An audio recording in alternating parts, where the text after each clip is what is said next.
Кичевчани повторно протестираа поради градската депонија, бараат решавање на долгогодишниот проблем.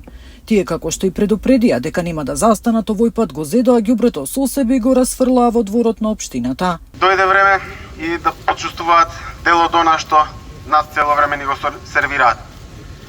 Па ако тие можат да го фрлаат ѓубрето од цел град, до нашите домови, позади нашите домови, онамо каде што на нас ни смета, ни мириса, каде што не загадува, тогаш нема да им смета и ние кога ќе им го историме ова ѓубре денеска од Евака, пред нивниот градски дом.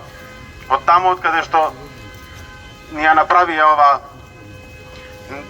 депонија која не труе више 8 години. Граѓаните се жалат на неподнослива смрде од запалениот смет и стравуваат од заразни болести. Ние нашето еве го правиме ко граѓани, се собираме, вршиме притисок до надлежните институции, граѓани, советот.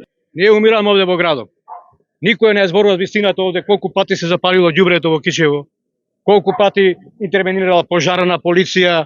Да апелираме до оние надлежните да си ја завршат работата. Локалната власт, како што истакнаа, не направила ништо за да го санира проблемот. Им ветувала дека депонијата е привремено решение и дека ќе се направи нова, што до ден денес се нема случено.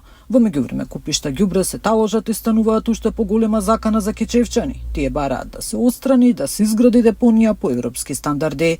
Нина Ритоновска, Сител телевизија.